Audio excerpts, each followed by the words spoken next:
great number of speakers, and it's always debatable. And refractive surgery is a very interesting area where we hear different opinion, and we are lucky today to have an excellent speakers who can enrich the discussion.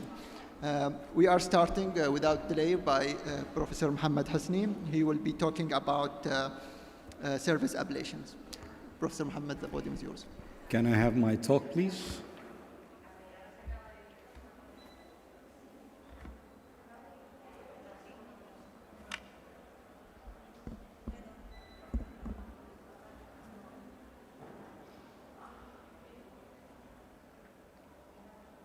Yes. Okay, good afternoon, everyone. And I'm deeply honored to present in this session on controversies or controversial procedures in refractive surgery.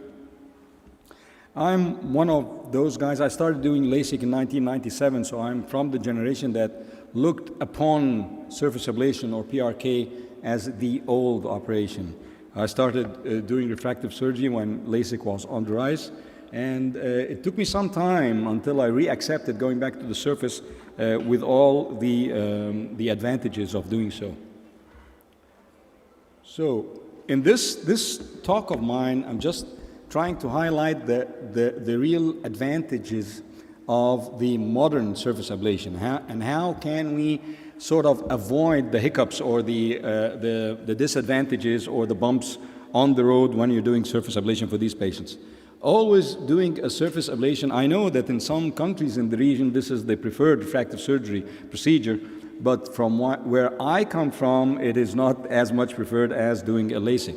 The reason for this is the stormy postoperative course of surface ablation.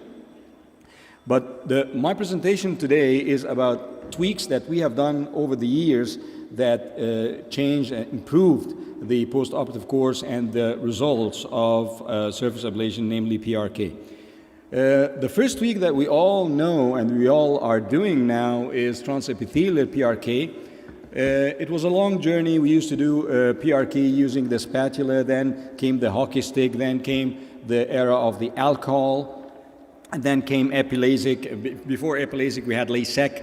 And then at the end of the day, most of us who opt to do surface ablation are doing transepithelial PRK. So what's different in transepithelial PRK better than PRK, regular PRK, is that mechanical debridement of the epithelium leads to potentially Bowman's membrane injury, and this has been proven that keratocytes are upregulated and you have an irregular optical zone exposure.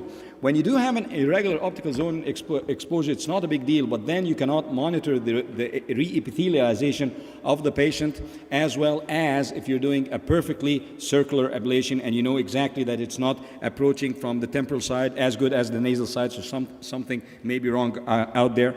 If you're doing it, if you have removed the optical zone with a spatula or mechanically, then most of the time you'll not be able to do this. This picture has always been attributed to the removal of the epithelium and time it takes to regenerate. Irregular removal of the epithelium prevents proper monitoring of healing, and this clinical scenario has always been the hallmark of PRK. So in good old days, we used to say, we were told and we used to tell our trainees, do PRK and disappear for a week. So how could we improve the course of the PRK? First, we all used the Amoyle's brush. It did a little improvement. It decreased the mechanical force needed by loosening the basal hemidesmosomes with pharmacologically manipulating this with alcohol. So we started using alcohol back in the day, and we had pretty good results. It is used in manual PRK, used even alone to separate the perfect epithelial disc without any trauma and possibly repositioning it. A procedure back in the day was called LASEK, and found to double the epithelialization time. It can induce apoptosis even in very small concentrations, much less than what we use in PRK. It can induce apoptosis in keratocytes, increase the healing period, and epithelial repositioned disc was shown in the lab to act as a dead cell plug, slowing the regeneration of epithelium from periphery to the center. And these were studies that were done on the alcohol, use of alcohol, and had shown that alcohol, even very, very minute concentrations, can lead to apoptosis even later on. So we started thinking about something else than alcohol. So again, how can we improve PRK post-operative course? Remove the epithelium was with the laser. This at the time was a little bit sci-fi-ish, and a lot of doctors did not adopt the procedure at first. But the advantages is that you do not have a mechanical trauma at all. There's no alcohol. It is an all laser procedure. You have a rounded disc removal, hence a decreasing around the defect, allowing observation of any irregularity that is happening along the way of re-epithelialization. It definitely has a faster healing time, shorter dangerous period, and less pain. Now, back in the day, again, these were old studies that showed that the results of transepithelial PRK is as good as PRK. At first, there was no nomogram for removal of the epithelium. A lot of people would say, or would rather argue, that you need to do an epithelial OCT to know exactly the epithelial thickness. But again, after we acquired MS-39 and we started doing transepithelial PRK, after we did epithelial mapping, we found that this was rather a disadvantage rather than an advantage, for the very simple reason: if you have a very uniform epithelium which is thinner than normal, then it's okay. Or very uniform thick epithelium which is thicker than normal, then that's okay. But a lot of cases you would have an irregular type of thickness in the epithelium, and then you actually cannot ablate the epithelium only. So you ablate the epithelium and part of the stroma, and you use your epithelium as a coupling agent, as we can say, as I will say later. So what are the modern platforms for transepithelial PRK? We have two very, very important, very prominent, very en vogue sort of platforms: the Alcon WaveLight Streamlight and the Schwind Amaris Smart Surf. And they're both good, actually. I've used both. I do have both machines in our center. I have more brands in other branches of the same hospital that I work in, and the other brands as well. That we do transepithelial PRK, but without a dedicated software, dedicated ablation profile for this type of procedure. And they both give pretty much good results. Each one of them has pros and cons, but they both give you very good results. So the patients where transepithelial PRK really stand out is patients who have a sort of irregularity in the cornea, and you're going to do a corneal repair work for them. And these are the patients that you really cannot do, lamellar refractive surgery, and you opt to do a surface ablation. So patients with decentrations, minor irregularities, form frustrated keratoconus, you have to do corneal repair work. And epithelium acts as a masking agent, leaving more regular surface, like back in the day when we used the photoablative lenticular modulator and all the different concentrations of viscoelastics that we used to put to cover in the gutters on the surface of the cornea, and they should have the same ablative threshold as the corneal stroma or corneal epithelium. So actually the epithelium itself acts as a masking agent, and it has been proven that it works very, very well. And now we can do surface ablation. And this is something which is very good, because these patients, the patients that have very minute irregularities on the cornea, the patients that you would like to smoothen the anterior surface of the cornea in, these are the patients that we opt to do surface ablation in, especially that these patients usually do not have that thick of a tissue. So you really want to preserve the corneal biomechanics by doing a PRK. So in keratoconus or any hyperprolate cornea, the big amount of higher order aberrations is usually in the spherical aberration category.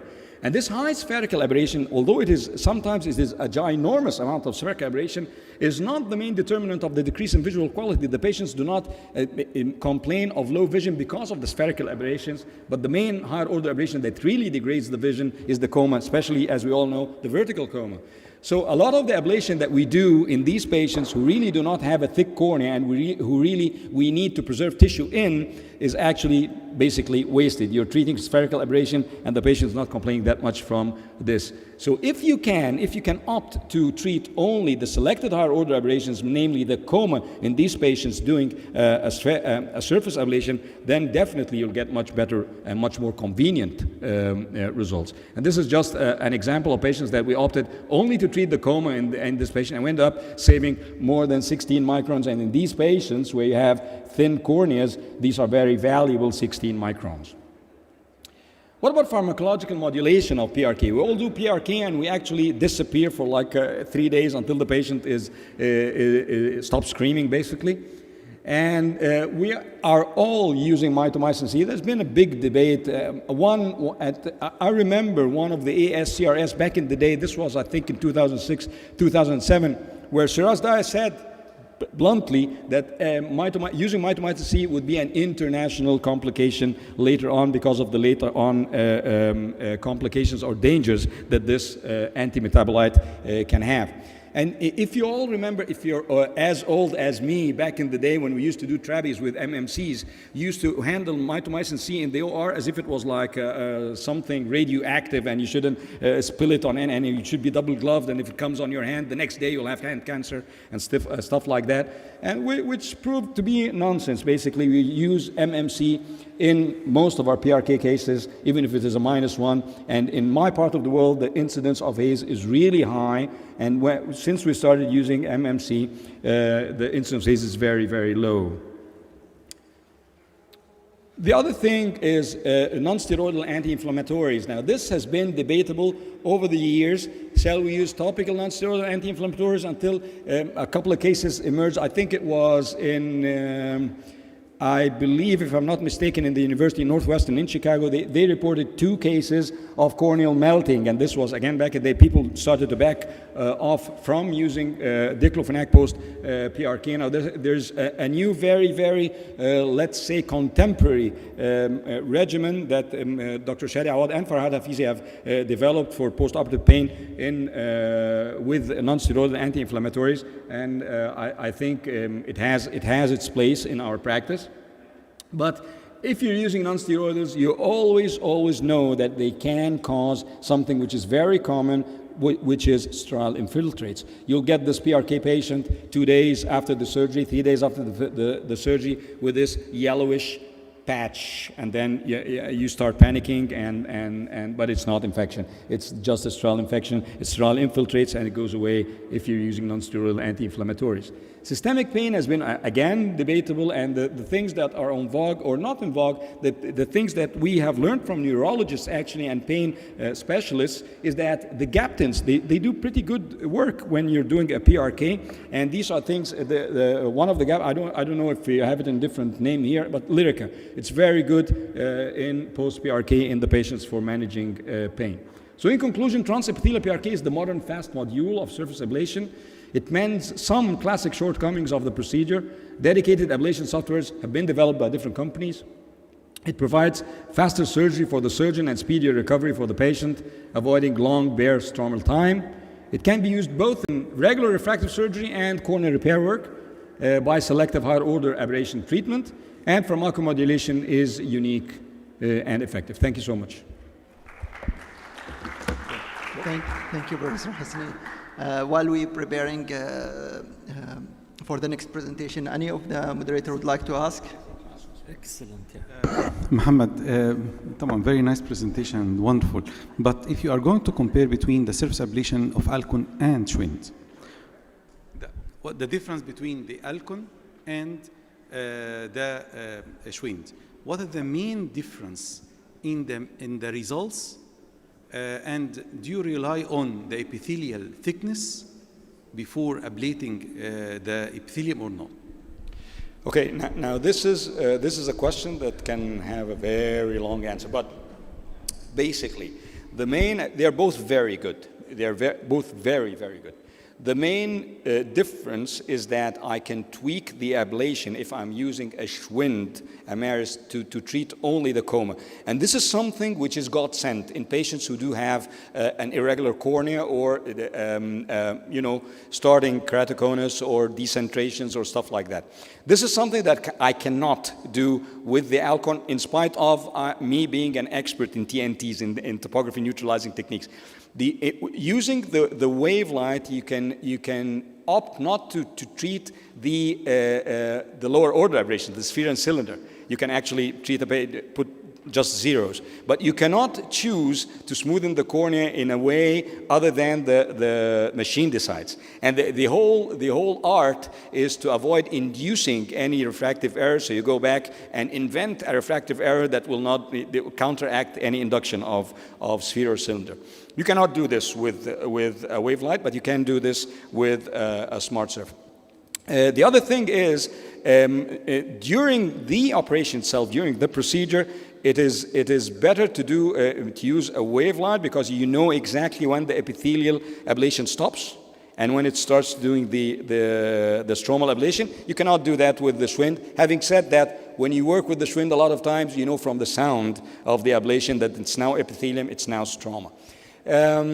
Apart from this, they are and the Alcon costs you money because it has a special card and special fees. The Schwind Ameris does not. Each one of them has pros and cons, but what I really know for a fact that they are not like transepithelial PRK, if not with a dedicated ablation profile. If you do them the good old way, the PRK, you will get much lower results than doing a dedicated transepithelial PRK software. Now the problem is that we thought that it would be a very big step if you're doing transepithelial PRK to know the epithelial thickness exactly. And then when we started doing epithelial mapping, we faced the problem that patients sometimes do not have at all a regular epithelial thickness. So in these circumstances, what would you do? Would you rely on the thinnest part, or would you rely on the maximum part? What would you do? So we opted to ignore the matter for the time being until we have a sort of an ablation that can be titrated according to the epithelial map. If you do have this, then of course this will be a no-brainer. If you can have an ablation that can ablate the epithelium according to the thickness in each and every point, that will be perfect. But this is something that we don't, with technology, cannot provide us right now. So we do epithelial mapping for most of the patients. We only abide by the epithelial map or change our plan if it is really out of the norm, very thin epithelium or very thick epithelium. Otherwise, we do all patients the same. Thank you. Thank you. For the transepithelium, for the epithelial thickness. Now, you consider that if there is a variation, for example, that a normal person with a 45 instead of 55. What we are doing in Schwind, we are creating 55 in the center, 65 in the periphery, and the 10 difference micron will prevent any refractive changes post-op than what you deserve, than what you put as a target. Now, any changes in that 10 micron, it will create. But let us say, for example, this person having 45 instead of 55. Done? So 10 micron difference, which is unusual. Here, it's unusual. Mostly they are 50 or 55 or 60. That 5 micron difference will create only a very minute changes in the refractive outcome. So practically, it's ignored. As far as that, the 10 micron changes, or the 10 micron is fixed between the center and periphery, you will not have any refractive changes. Thank you, Dr. Safwan. I'll count this from your time, though. we will rediscuss it again because it's a very important thing. We're starting now with the second presentation. Dr. Safwan Al-Bayati will talk about the era of lenticular refractive surgery. Dr. Safwan, thank you. Good evening, everybody. And let us change the direction of the era of the refractive machine and technology to another side, a lenticular extraction. Long time, we have a long debate between me and Mohammed Husni and Mohammed Shafiq against those that they were using the lenticular extraction. And the main issues is that we don't have any registration, we don't have an exact centration, we don't have track system. They are saying that it's a ducking, and when you are ducking, you don't need a track system. But what we saw that all our problem in the previous generation lenticular extraction, it was the decentration and unable to correct the astigmatism because we don't have the track system, and the patient during the ducking, he will have a Bell's phenomena, and Bell's phenomena all we are know, and that Bell's phenomena, it's not a straight up, down upward, no, it's with intorsion or extorsion, and that's the problem that makes me wait till now to have this technology, waiting for Schwind. I'm a consultant supervisor for Schwind Mars here in UAE and Schwind technology. And here today, we will show you a new era in that. This one, it's launched in 20. Hopefully that the sound is...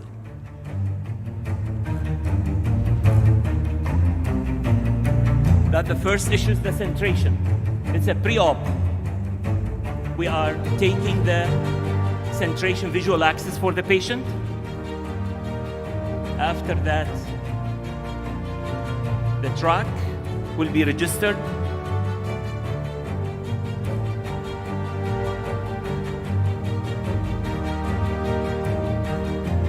Tomography to transfer the K reading and pachymetry, then going to the machine.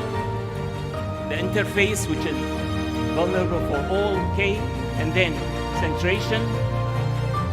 Again, centration to the center within the 0.5, and then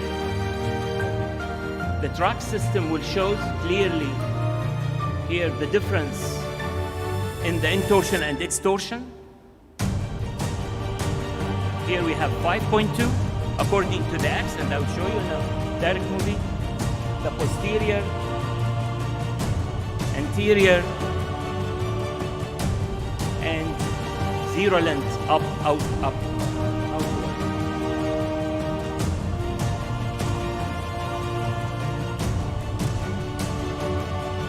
It shows it so easy, but it's not. It's a true. It's a true. This time it's a true. There is one guy here, it's done for him.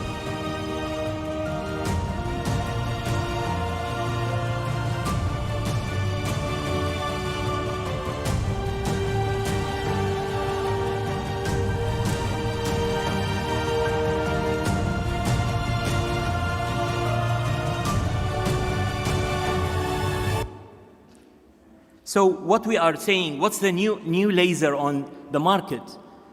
Visiomax 800, that they have centration, but still the track system is not. The track system is depending on the gross marking.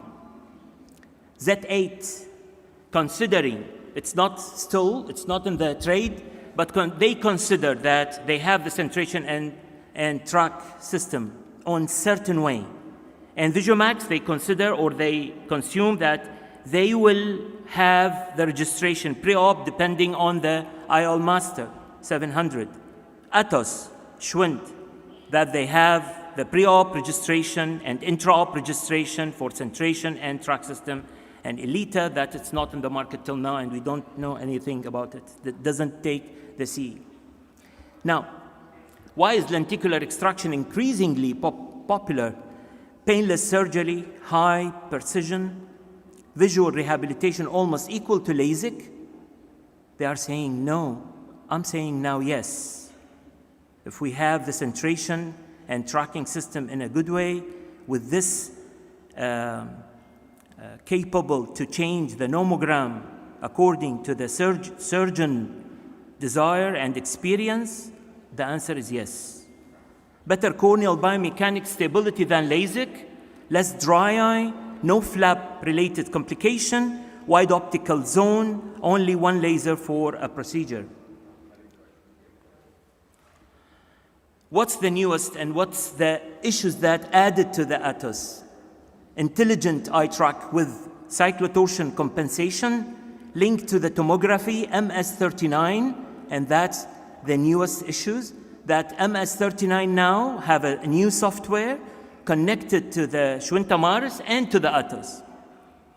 Curved patient interface with the integrated suction tubing that will be suitable for all K reading from a flat to the steepest. Tissue saving lenticule shaped with a transition zone instead of pedicel. That means that the transitional zone that we have, or the outer lenticule site, it will be 0 instead of 3 micron as what's present and still present in the Visiomax.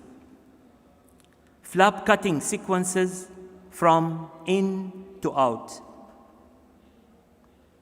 And this is, again, a video shows the registration. This is by me. See, that I'm ducking, and you can see the green cross, it's still up and coming down with the Bell's phenomena to the center. That center circle is a point less than 0.5, and now when the pressure reach, I start to duck. Now, this axis torsion, it seems to be around 5 degrees, so it will affect 100% the astigmatism if we are correcting the astigmatism for this patient. Shortening the treatment time from 10 to 18 seconds, from 10 to 18 according to the power, according to the situation of the patient. The previous machine for the lenticular extraction, it was 25, now it's reduced with 800 to around 9 seconds. Optimization of the centration with the guidance of red and yellow circles, which indicate the relevant area of the focusing, and that's shown clearly now with this green and yellow cross. Improvement in a graphic user interface, flap cutting sequences adjusted to reduce the OBL creation on the periphery, import of personalized data, name, K-reading, corneal vertex, pachymetry from MS-39, Scheimer-Flux system is possible now. Shortening of the treatment preparation time by less than 10 seconds. Shortening of the treatment time, as I said, from 15 to 18. Individual parameter for anterior and posterior cutting, which allow for more precise adjustment for the separation. So the surgeon for me, I'm using nomogram for posterior, different than the nomogram of anterior, and different than the nomogram of the edging cut. Reduce vacuum limit down to 220. Personally, I'm using 250 millimeter mercury of suction. Linked to MS-39, that's what I'm saying. So this is the first case, and I present this case because it has minus 4.5 astigmatism on 170, so with a rule. In the past, it was a very difficult, challenging case because we need a gross marking and we need a very expert surgeon in a way that when we are ducking, we need to follow the gross marking. But here, no, because the machine will take care about the cyclotorsion, whether it's intorsion or extorsion, and about the centration. And you can see that here from the nomogram that used, it's a totally different, and the surgeon that uses, this is one of the cases not from me, but that he used a different nomogram, and I'm using a different nomogram, and that's capability from the machine to give the surgeons the ability to change the nomogram. Definitely it will give him the best separation of the tissue, of the lenticule. And definitely we are inviting all for tomorrow live surgery. We will do a live surgery on Atos for lenticular extraction. Tomorrow I think that from 11 to 12 to 2 o'clock. It will be around 11:30. So this case end up with minus 0.2500 and the vision was 1. Now, the cyclotorsion, centration and cyclotorsion is an important issue that, again, I'm concentrating on it in this machine. So, anatomically, there is an important issue to reduce the spherical abrasion that we might face it with the other machine. The periphery here, it's in the other machine around 3 micron. In Atos, it's a 0 micron. Now, I do agree. Now, Sandeep would say that how you are separating and reaching the anterior and posterior lenticule. Yes, it needs some skills, but the post-op spherical abrasion, Sandeep, it's amazing. You need to test it. Anyway, because one of the challenges is the spherical abrasion post-op. And here we are reducing it mechanically. This is the high order abrasion. And you can see the high order abrasions. Dr. Safwan. We are measuring the... Dr. Safwan, we are 2 minutes. You have to... I'm finishing. That's the last. Here we are showing the total, which include the first and second higher order aberrations. And we end up from 0.5, if we are considering as, to 0.69. So the difference is very low. And it's mostly on the spherical aberration, in spite of all our measures. And this is the same case and with the same result. Now, what we are looking for: easier flap transitions, conversion of cup lenticule to LASIK flap, expanding up the application range to intrastromal corneal ring, keratoplasty function, hyperopic lenticule. I'm part of this research, and presbyopic correction. Great, thanks.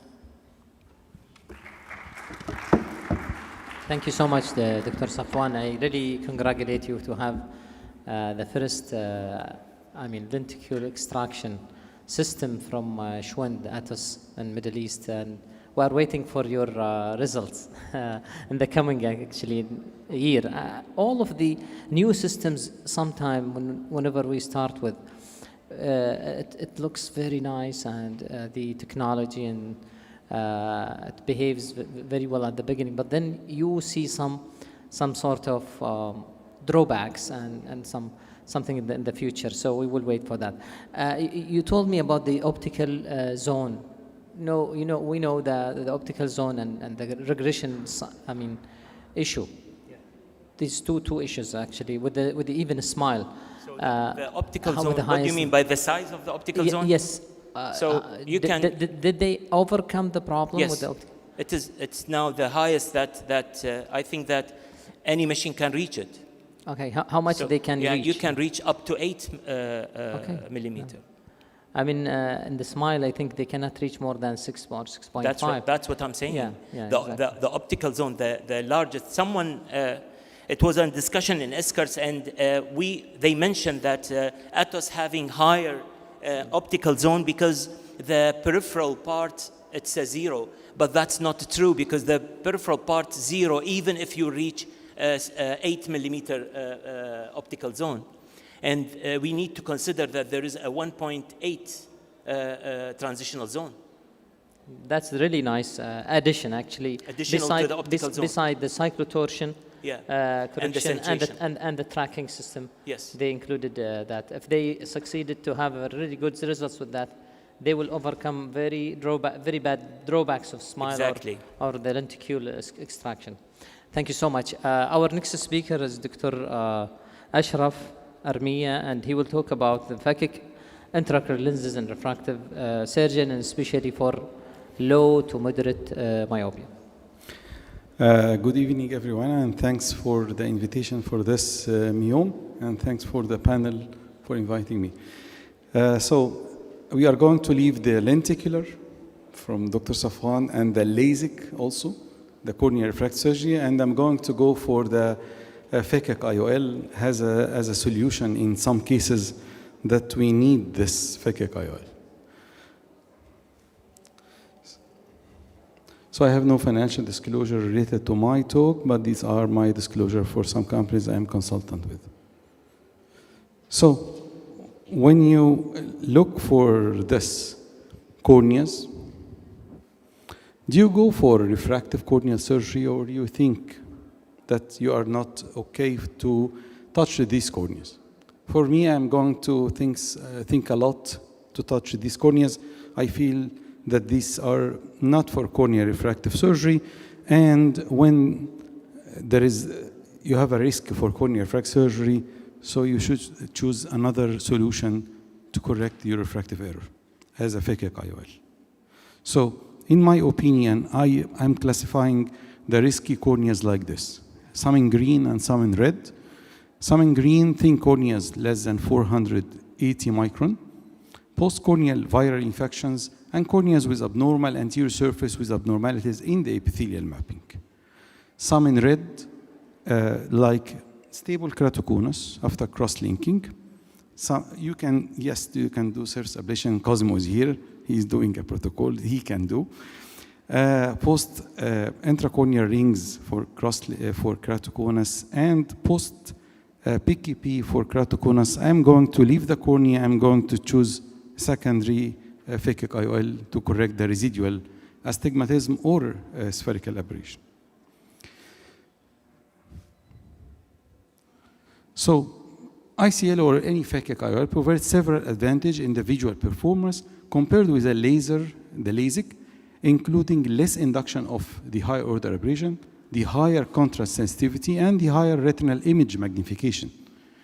Not only in the eyes with high myopia, but also in eyes with low to moderate myopia. So phakic IOL implantation induces significantly fewer high order aberration, as we all know. And this is presumably because the laser ablation associated, like the laser, creates a more oblate cornea, which results in more significantly inducing high order aberration because of the retinal magnification after the ICL implantation is reduced and to a less extent than in LASIK.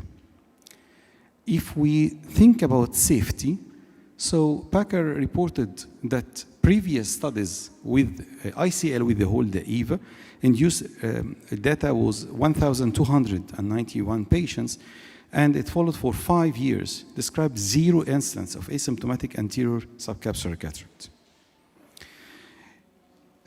This very nice study, it was a multi-center study, and it was talking about the phakic IOL, and this study results support the view of that the phakic IOL or the ICL was in this study performed equally well correction for low to moderate myopia.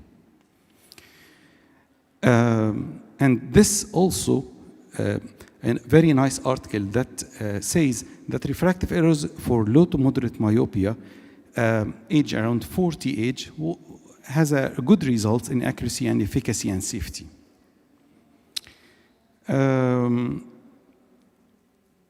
This also a very nice study comparing the LASIK with the phakic IOL about the low luminous visual acuity and the low luminous contrast sensitivity, and following the phakic IOLs, and improves were significantly better than those observed with LASIK. I'm going to skip this. And so when we deciding which refractive surgery can be offered to our patients, surgeon must evaluate the number of factors, including the refraction, the anatomy, the ocular condition, the disease, the surgical recovery time, the cost, safety, efficacy with the patient's lifestyle and visual needs. This is very important before you correct your refractive error for your patients. Sorry. So if we are going to compare between the phakic IOL, LASIK, and PRK in this very nice table, we are going to see that very important issue that enhancement can be done for phakic IOL. LASIK, yes, and PRK, yes, but with a lot of complications. But here you can augment if you find any residual with a lot of safety. But more important than this, I usually look for this, the higher order aberration. The total high order aberrations in cases that done phakic IOL and LASIK, we can find that it's more in the any cornea refractive surgery more than the phakic IOLs. So this is a very important issue.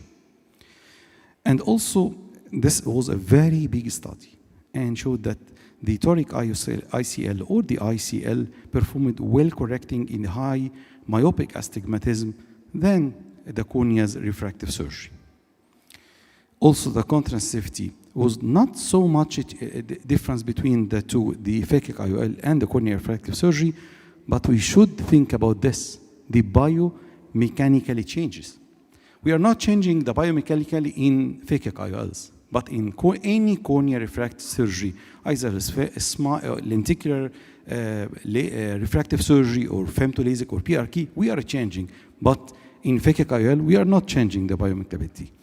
Again, very important issues. It's very difficult to calculate your intraocular pressure after cornea refractive surgery, and you go for equation, so this is not the accurate IOP. So I'm going to show some cases of follow-up long-term. So this is a phakic IOL with low to moderate myopia. It was -9, and after 7 years, the same patient with a lot of stability for this patient, and after 6 years, the same patient with the same refraction, I left it with the phakic IOL. So the most important is to match what is safe and proper for your patient. Another case like this, it's a male patient, 43 years old, engineered Chinese, came in, he was 43 and has a refractive error, big issue. He has a minus 8.5 and 8.75, and he's coming for correction of vision. So instead of this age, I choose for the patient to do a phakic IOL.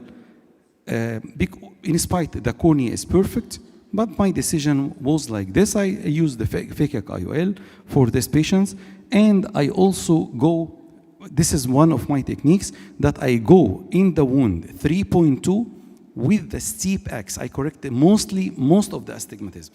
Just I'm going to show you this. I mark it, with the toric, I mark the astigmatism.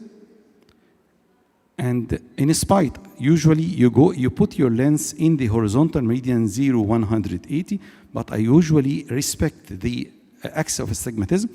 I open a big wound 3.2 to correct most of the astigmatism, and then I rotate the lens inside. So I took the benefits of both correction of the spherical and the toric. And you are going to see this, the same eye I did for the same eye, the second eye also, and you are going to see the results. This was before the patients, and this is how it was, and this is how it corrected. I correct the astigmatism even 1.5 and 1.75. This is post-operatively. With the phakic IOL, I didn't touch the cornea. And the same case, another case like this, but it was keratoconus, as I said, and it has a ectasia. She did a cross-linking. Everything is okay, but she has a residual astigmatism and a refractive error. So I told the patient that we are going to use a phakic IOL for this not healthy cornea. I'm not going to touch it again. And my results was this, the phakic. I used the phakic, and this is before, and this is after. In spite, this is a corneal ectasia post-LASIK, and this is the refraction.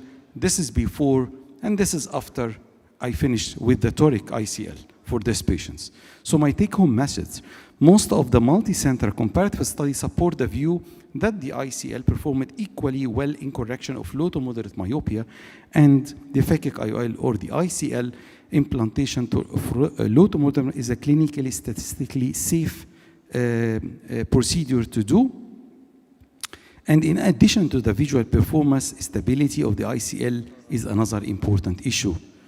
And just announcing our keratoconus book, Cosmo is here, so I'm just putting this book. Thank you so much. Thank you so much, Dr. Ashraf. It's really nice presentation, and I always go with you. Phakic IOLs always give much better quality of vision in terms of high and moderate myopia. Do you use that for low? How low you go for the lowest myopia I used, it was minus 2.5.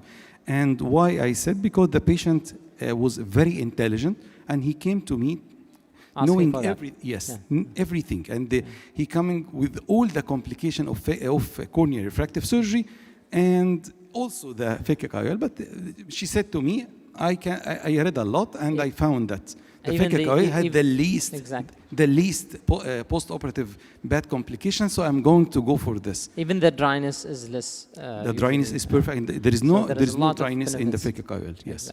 Exactly. So this is my least part. I agree. So please.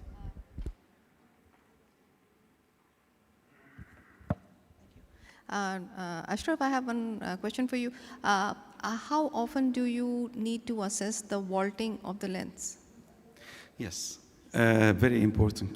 Usually in our hospital, we use the UBM. We don't have the MF39 yet, but usually we do it with the UBM. Usually we subtract 0.5 from the size. And I follow my patients with the UBM in the 3rd and 6th month I don't rely on just on my slit lamp photos, but I do UBM for 3 months, 6 months. And if I found that the volt is okay, this is for me is excellency. But if the UBM shows that the volt is low or high, I go for a change of the IOL. Or sometimes I rotate the IOL. If I put it in 0-180 and before I remove the IOL, if I found that the volt is high, I usually rotate it in the other direction, and most of my cases go well with this just rotation. Non-toric, yes, for sure. Non-toric, yes. Non-toric, yes. I would like to have a question, but before that, I would like to ask the next speaker, Dr. Sandeep Mitra, to come to the podium to prepare his presentation. Mentioned about the faulting. So what is your preferred method of measurement, and what is your view about the different modalities nowadays? So nowadays, the best measurement is by the anterior OCT, by MF39, which is giving the best size because it sizes the ICL from inside, which is the best. But I don't have this machine till now in our hospital, so we rely on UBM. Till now, we don't have a lot of problems. Most of, I can say up to 90% of my cases, I didn't have a problem. And we are following all my patients also in our hospital for any anterior subcapsular cataract. We didn't have till now, with even, especially with the new EVO with the central hole. Okay, thank you. Dr. Mitra, Dr. Sandeep Mitra is a cornea refractive surgeon here in Dubai. It's a pleasure to have you here with us today. What? Can I have the slides, please? Yeah, can you make sure the slides is on? Dr. Mitra will be talking about customized refractive surgery.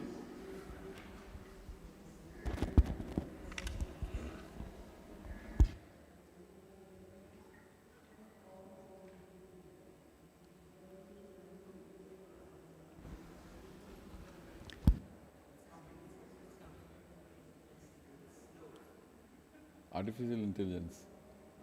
Good evening, everyone. Today I'm going to talk to you about a technique which I really don't do much because I don't have the facility to do it. Zeiss has removed the wavefront technology and it has only got the topography technique, and I do a lot of lenticular extraction, which does not allow me to do customized treatment. But just to take you back and see it is not a new technique. It has been there for many, many years. In fact, when I was training in 2000 in Australia, in Melbourne, this was the technique we used to do in most of the cases with a platform of Bausch & Lomb, which is called Xioptics.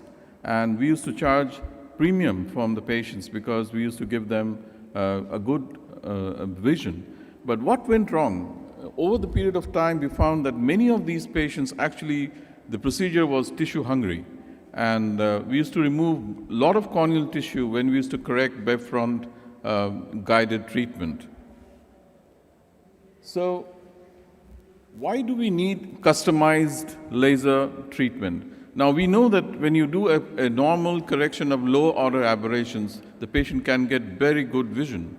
You don't need to treat all these patients for higher order aberrations. The problem is many of these patients do suffer from night vision problem and a lot of glare and halos. And even if they see 6x6 or 20/20 vision, they are not happy because their night vision is poor, and especially in Dubai where the nightlife is quite prevalent. So in terms of the history of higher order aberration, we know the first ablation profile was done by Merlin formula, which is mainly for low order aberrations, which corrects sphere, cylinder, and astigmatism. In 2000, wavefront profile started, which used to take care of the higher order aberrations, and it was with the Hartmann-Shack sensors or Schering's aberrometer. And then came the topo-guided profile, which was introduced for irregular corneas, and now we also have the Q-adjusted ablation profile for correcting refractive errors to produce aspheric cornea. The latest is the ray tracing profile, which is based on virtual eye model, wherein we also take in consideration of the biometric values, the axial length, topography, and abrometric data. So it is more or less, we are moved from the standard Goldstand's eye model to more virtual model, which considers everything. Most of you are aware of this. These are the Zernike's pyramid for aberrations. The more red shows the higher order aberration, so you can go from 0, which starts with normal sphere and astigmatism, to coma and higher order spherical aberrations, which are the tetrafoil and oblique and horizontal aberrations. These are the point spread function. You can also see the Zernike's polynomials, and that is the raw image on your left. The most important thing is the aberrations when you see in a patient, it depends on the pupillary size. So if the pupil size is larger, you generate more aberrations in these patients. So if you change a pupil size with 1 millimeter, there is a significant rise in the aberrations. So what is a wavefront optimized ablation profile? In a myopic patient, when you do a LASIK treatment, you induce a spherical aberration, which is a positive spherical aberration. So you change a prolate cornea into an oblate cornea by flattening the center of the cornea. It is just the opposite when you do a hypermetropic treatment, wherein you do a hyperprolate cornea. So to counter the wavefront optimized ablation profile was created to P-compensate these higher order aberrations during the spherocylinder treatment by removing more tissue in the periphery of the cornea. So you maintain a prolate shape. So what is the disadvantage of this procedure? The disadvantage is you sacrifice more tissue. The other profile, what we have is a topo-guided ablation profile. Now this is basically for corneas which are irregular. Like for example, you have a buttonhole, for example, or you have a patient who has a stray because of LASIK. Now these corneas, or in keratoconus, these corneas you can get a topo-guided treatment.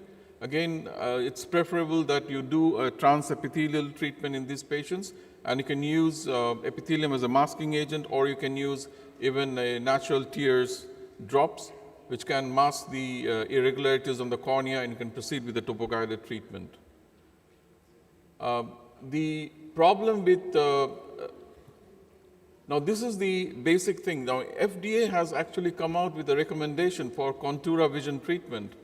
Now the first step one is ensure there is an excellent agreement between the corneal cylinder magnitude and axis with the manifest refraction what you have got. Now there should not be a difference more than 0.5 in terms of refraction, and there should not be more than difference of 15 degrees in the axis when you are planning topo-guided correction. The second is the laser, you can just switch the manifest refraction to 0, plano, and then you calculate the depth of correction which you are doing with higher order aberration. So if it is more than 10 microns, when you correct higher order aberration, usually it is not advisable to go for wavefront guided treatment. You can just do a topo-guided modified refraction treatment. Now this is a typical a customized ablation depending upon the validated data which you are getting in these patients. And this is the Fournier analysis of the topo-guided treatment, where you can see the decentration and horizontal coma. The most important thing is that when you are doing an analysis of topo-guided treatment, the most important is there should be a validation of the data. So you should get all the recordings which should be the same. It should not be variation.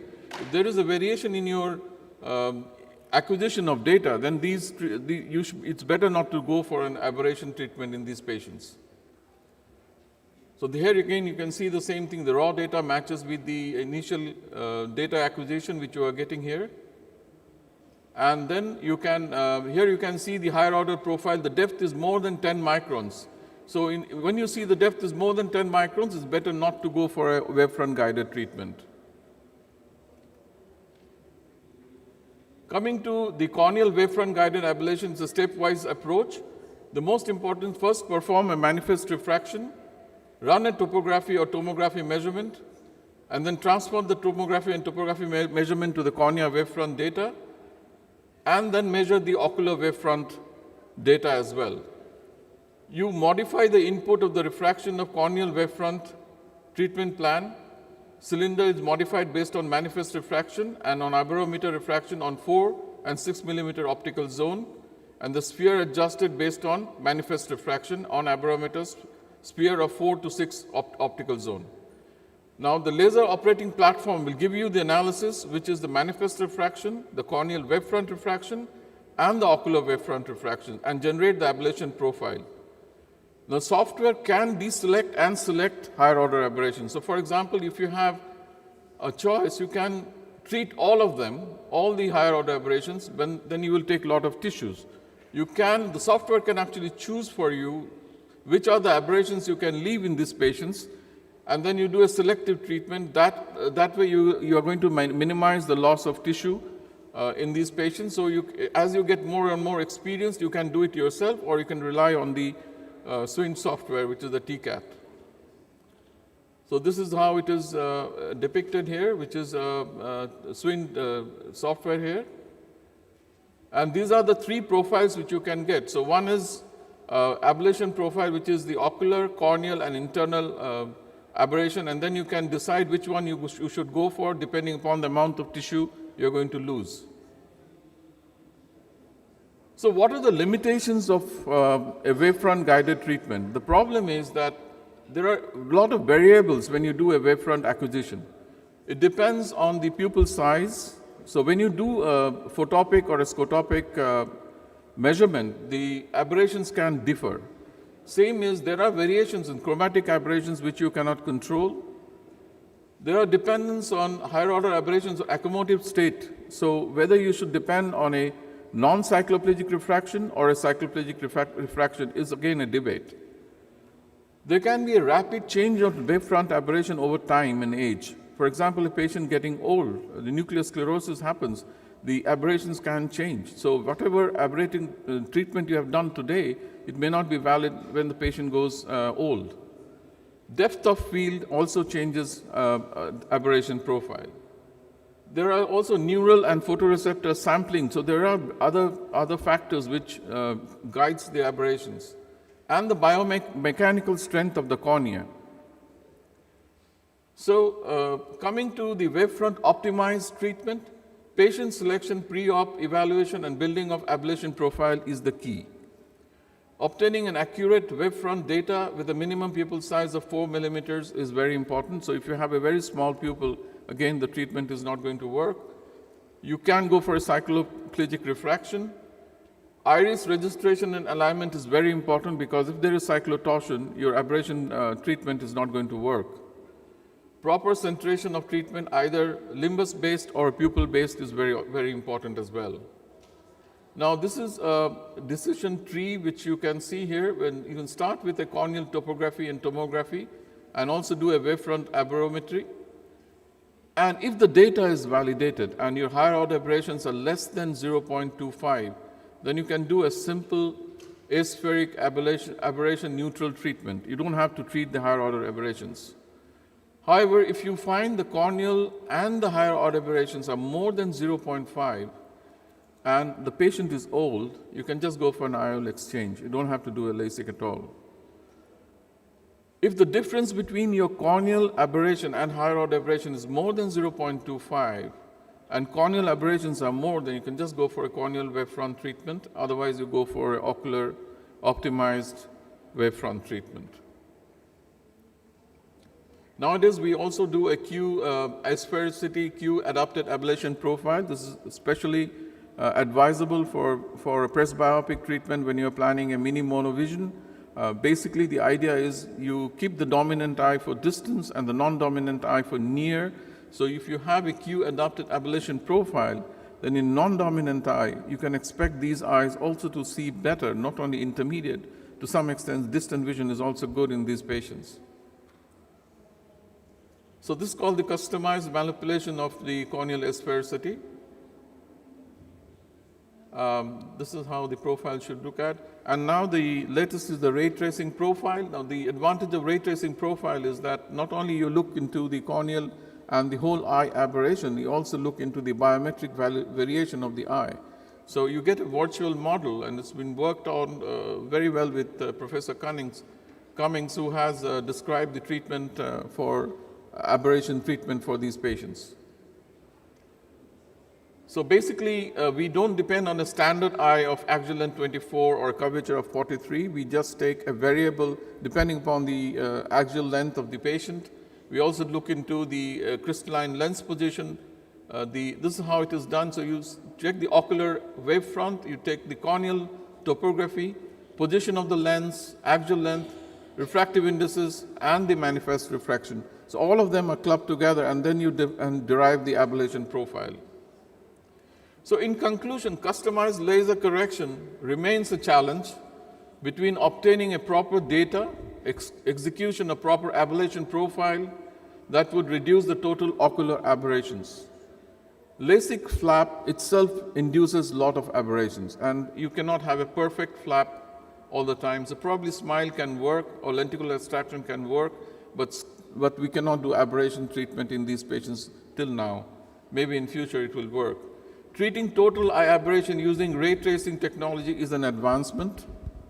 Nothing is perfect. We still have to go miles to go before we have satisfied our all patients and make them, give them the best vision and best night vision. Thank you. Thank you so much, Dr. Mitra, for a really nice presentation about the customized ablations. I have one question about the, do you have a cut-off point of the RMS value where you will choose to do, customized ablation versus the conventional ablation? This is just like a simple question that everybody can understand. Without I think it's looking taken at as the map. 0.4. Yes. Yeah, so that's the cutoff range, and beyond which you should just go for a simple treatment. You don't have to go for an aberration treatment. So anything more than 0.4, you can go for an aberration treatment. And what about the regular practice? I was talking about with Dr. Safwan about that. I mean, those of having more than 0.4, and I exactly shared with you the exact cutoff point. It's less than 10% of my practice. I don't know. What about your practice? Do you have a lot of cases the RMS value is more than 0.4? So actually, I must confess that I just work in a Zeiss platform. So when we started initially, way back 10 years back, actually Zeiss used to give us two models, one for topography and one for the wavefront. And we were doing a lot of wavefront treatment that time, and the results were not bad, good. The only problem was that we cannot do it in thin corneas because it just takes more tissues. So we used to go for a small optical zone, and that defeats the purpose. So you cannot really play on an optical zone. So you have to keep the optical zone optimum in order to correct wavefront treatment. So they took it away. So there's no more wavefront guided treatment in Zeiss. So we have what is called the ASA platform, which is basically aspheric treatment platform. And we have a lenticular extraction, which does not correct wavefront. So I agree with you that there is an issue in terms of correcting. But then if you use a larger optical zone, you can beat some of the aberrations. But the question is, are we really correcting all aberrations in our all patients? So I think that raises another question. So you mean that you are eating the Zeiss machines that were using the cornea, topographic and ocular, and treating the higher aberrations, but it was consuming more tissue. So what's your measure? What was your measure to overcome the overcorrection, whether it is in hyperopic shift or undercorrection in myopic shift? Now I'm seeing a lot of patients coming treated with Contura, and they have either overcorrection or undercorrection. The surgeon tried to overcome, so they deduct. So that deduction definitely on no plan, they just deduct 0.5 or 0.5 from sphere and cylinder, then the patient will end up with undercorrection. Or they didn't, and then the patient end up with overcorrection. Now, as you said that Zeiss, they changed the plan, so there is no higher aberrations treatment. But if there is what's your measures to overcome the overcorrection and undercorrection? I think the most important point is that you have to intelligently decide which aberrations to correct.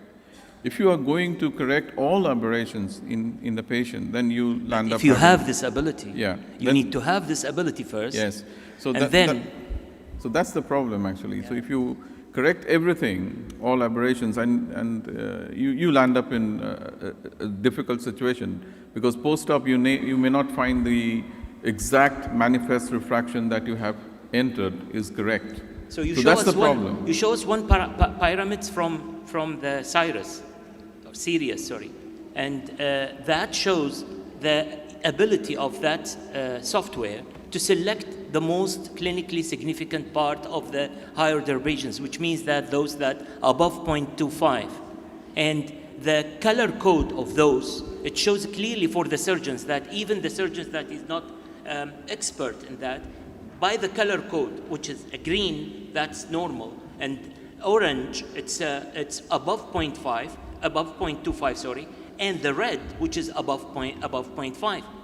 The proposal of that software, when you are pressing on it, it will treat the most clinical significant part, but still we have overcorrection. So there is an equation. That equation, we need to use it, whether it is ocular wavefront in any machine, considering that what we are treating is, we are treating spherical abrasion, trefoil, and part of the others that in the fourth and fifth and seventh. Those contribute, the contribute in the astigmatism, and the spherical abrasion contribute in the sphere. So if we can compensate between both in a certain equation and keeping a consumption of abrasion-free as a standard for all patients, we need to know it. We need to know the consumptions of tissue for abrasion-free, comparing it with the consumption of tissue with the higher abrasion, with the higher derivations or customized treatment, whatever the name. The difference should be within the limit. That's around what we reached, 6 micron for optical zone 7 millimeter. So each optical zone, there should be a difference. If we consider in our study, we consider the consumptions of abrasion-free equal to the with the abrasion, we end up with undercorrection, because the spherical abrasion treatment is considered as a plus treatment, as if that you are treating plus. So it will induce myopic shift.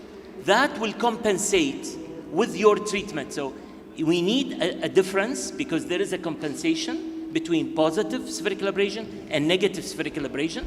And then 6 millimeter, for example, for me, 6 micron for 7 millimeter optical zone, you will end up with plus minus 0.25. Rapid question, because we need to announce the next speaker. You mentioned very nice point in your presentation, the abrasions in the mesopic and different size of the pupil. So how you are going to correct your high order abrasion if you have different sizes for your patients? Which type of high order abrasion you are going to choose to correct? Yeah. So I think this is a good question actually. So in terms of correcting aberrations in different age group, for example, like in young patient and an old patient who has a senile meiosis, for example, we have to choose the aberrations which are good for certain, like for example, sometimes negative spherical aberration is good. In some patients for depth of focus, yes. Like what we do play in patients who have a presbyopic treatment. So we would like to have some negative spherical aberration in these patients. So it will depend on that. So exactly what is the end point you want. So if you want a patient who is having a smaller, like a Meiosis pupil, for example, you can leave behind some negative spherical aberration in these patients. To a younger patient who has probably a larger pupil size, or a scotopic pupil is large, you would rather treat these negative spherical aberration in these patients. Thank you so much. Now I'm going to announce the next speaker, Professor Cosimo Mazzotta. Really, we are honored to have him for the first time in the Gulf area. He's a professor in Italy, and he's not just a friend, he's more than brother. and he's in refractive surgery for years and years, and he has a lot of experience, and we are really happy to hear him. He's going to talk about a lot of things, and also new innovations he's going to announce. So I think we are all going to enjoy what Cosimo is going to present. Please, Cosimo. Thank you. Thank you for the organizers for this kind invitation. It's an honor for me to be here in this beautiful place. And now I will present the ray tracing technology that is the present and I think the future of this approach. Let me show just the suite that we use with a brief video presentation, and then I will show you a clinical case. Can I have the volume, the voice of the video? Leads innovations in customized refractive surgery to maximize surgical performance. This is the suite we use for the ray tracing technology, customized ablation. Surgical invasiveness minimization. Full process automation. Cloud closed loop remote control. The 4D suite is composed of Precisio 2, the laser tomographer. This is our Scheinflug with laser technology inside. SIPTA 2, the web-based planning software. This is the Iris software 2, for ray tracing, full full ray tracing of the eye. iVerify, the cloud close loop control application. This is our laser in our center. The 4D suite, unique multi-patent know-how, supports the treatment of greatly, not alternatively amendable, invalidating corneal pathologies. Okay. This, you know what is ray tracing? Ray tracing able us to do the total refractive power of the eye, determined ray tracing the light beams from the point of view located at infinite distance for far vision to all refractive surfaces of the eye. Epithelium, anterior corneal surface, posterior corneal surface, the lens until the retina. This is based on the Snell law, as you know. Take a look to the epithelium refractive power contribution of the eye. We know that the epithelium retracing power difference between the anterior and posterior cornea in the normal eye is a diverging lens of minus 0.5 diopter. But if you consider an ectatic or irregular cornea, you know that the power of the epithelium, that is a diverging compensating chromatic lens over the cornea, increase and may reach relevant diverging and chromatic effect that we must calculate in our ablation profiles. This is an irregular cornea like keratoconus that have a strong gradient, because you know that the thickness of epithelium is different between the center, where it's thin, and the periphery of the cornea. So the epithelium acts as chromatic compensative diverging lens. Again, the posterior corneal surface. Finally, we discovered that cornea has a posterior surface, and the contribution of the posterior surface to the refractive power. If you can see the compensation of a normal eye, we have a power between -2 and -6, but if we go in an irregular cornea or in a keratoconic eye, the posterior power may reach relevant diverging chromatic contribution, compensating the aberrations of the anterior surface. Take a look here. If we want to remodel or to regularize the anterior surface of the cornea in a keratoconic eye, and we do a full anterior regularization, we go absolutely in an overcorrection.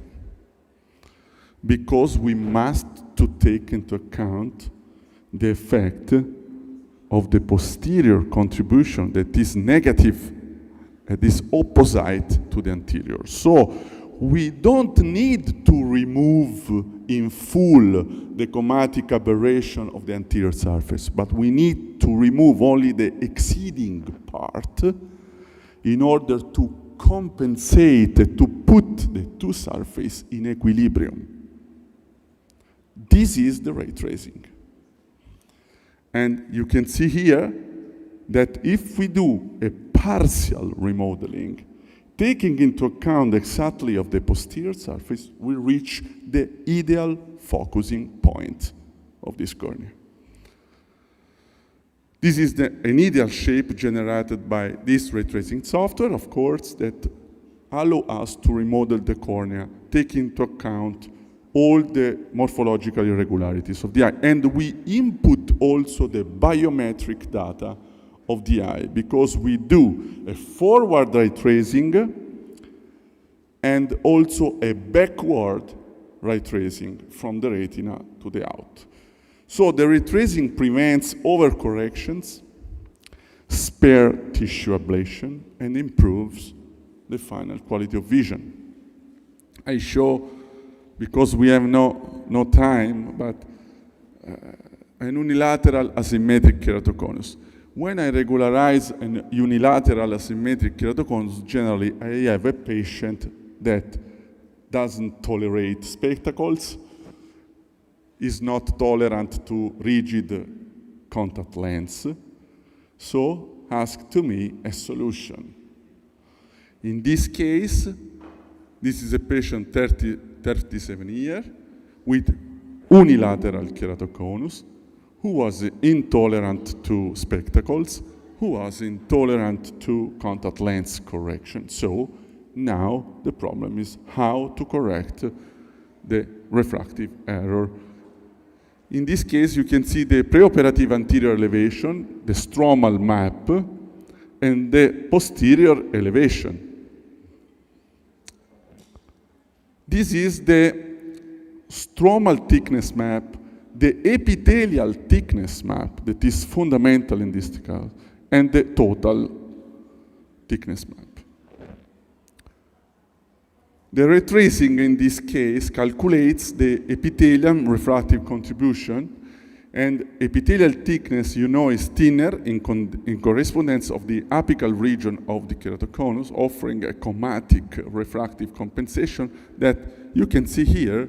The difference in the epithelium is 0.6 and minus 1.9. So the compensation is about 2.5 diopters that must be included in our planning. You can see the ray tracing map of the anterior surface here, of these irregular disorders. You can see the ray tracing. You can see that ray tracing is less than the anterior, because we are calculating here the contribution of the posterior surface and also the contribution of diverging chromatic aberration offered by the epithelium.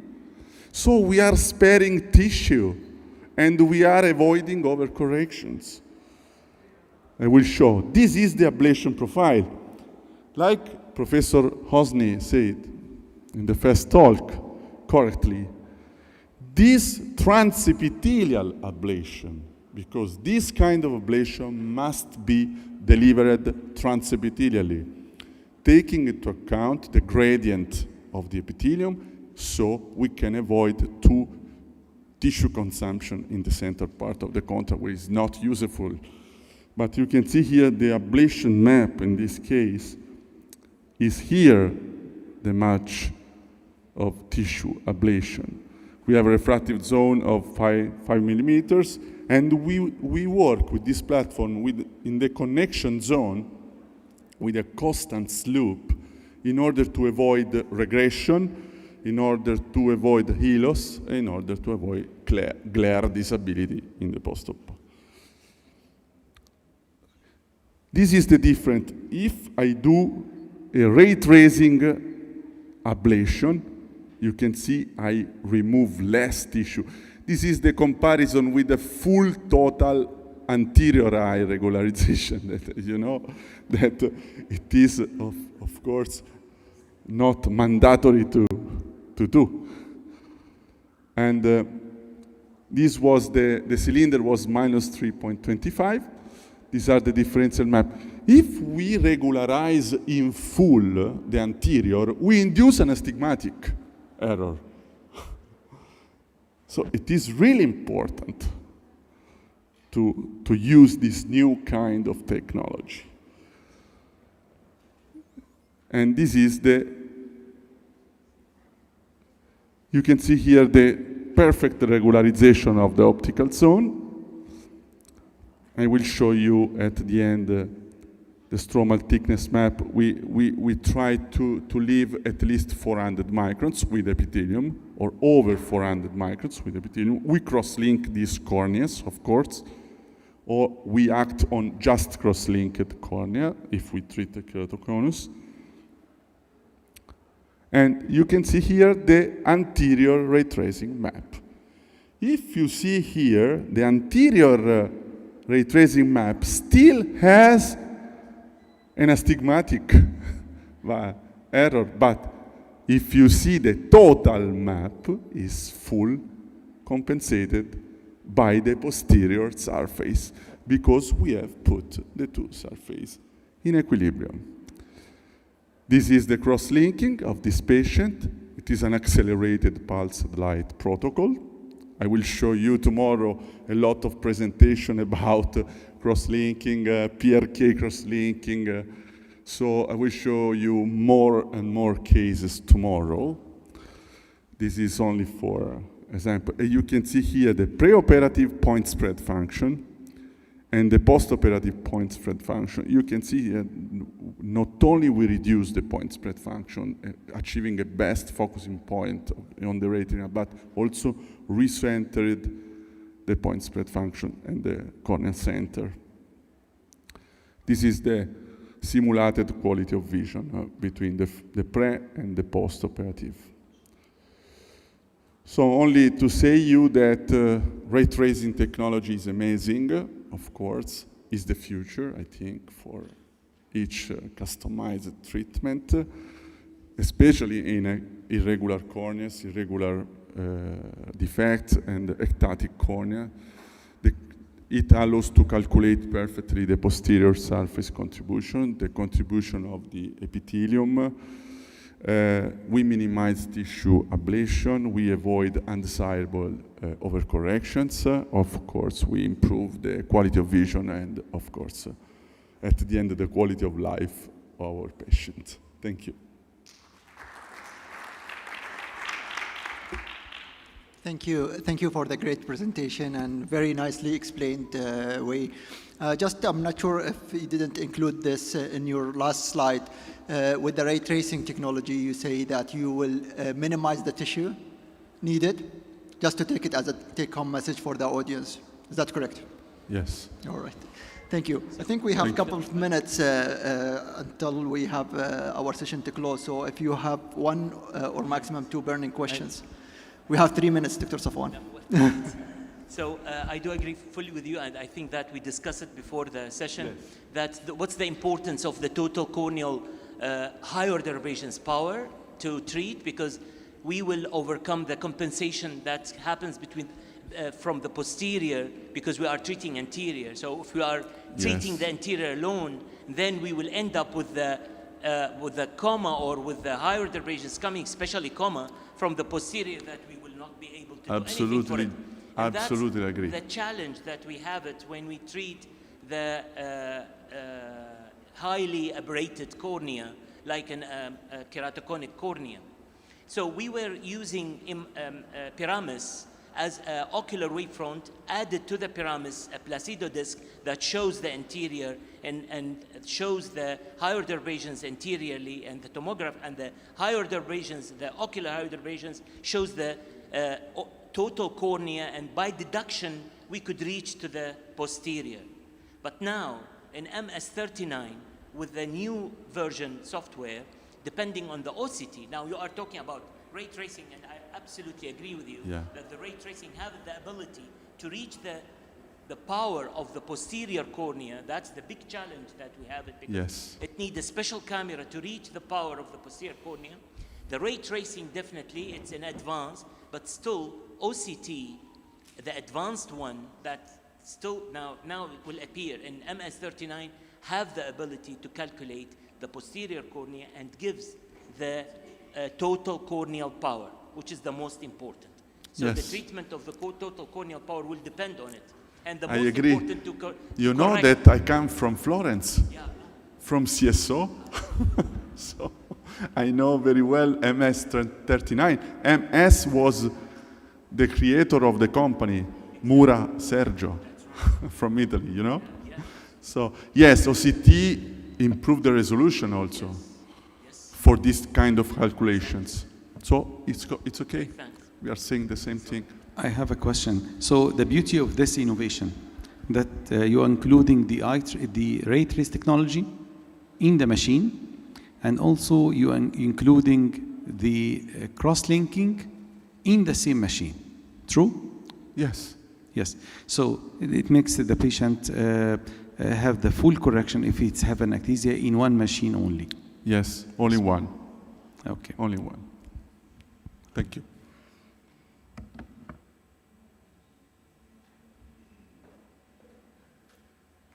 Thank you all. Thank you, Simo. I think we are reaching our time, and we'll give the opportunity for the next session to start on time.